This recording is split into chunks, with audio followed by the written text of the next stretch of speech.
कैसे हुई किन्नर जाति की उत्पत्ति।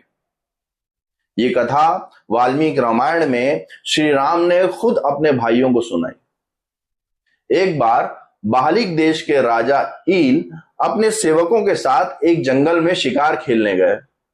उस जंगल के एक गहरे घने भाग में भगवान शिव स्त्री का वेश धारण करके पार्वती का मनोरंजन कर रहे थे।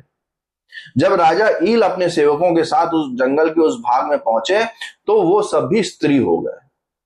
राजा ईल ने जब ये देखा कि हम सब स्त्री हो गए हैं तो झट से जाके भगवान शंकर के पैरों में गिर पड़े।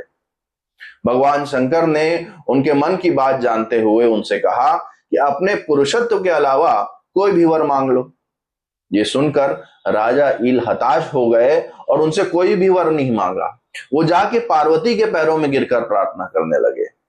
तब पार्वती ने उन्हें वरदान दिया कि वो 1 महीने के लिए स्त्री और 1 महीने के लिए पुरुष बनकर रह सकते हैं।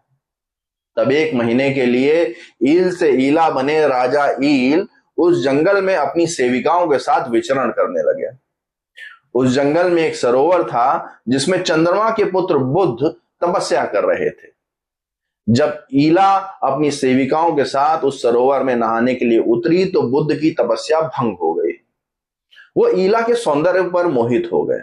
उन्होंने अपनी दिव्य दृष्टि से ईला के बारे में सारी बातें जान ली। उन्होंने ऊपर आकर ईला को तो परिणय के लिए प्रस्ताव दिया, लेकिन उनकी सेविकाओं को यह वरदान दिया कि वो किम पुरुष यानी किन्नर बनकर पर्वतों में रह सकते हैं।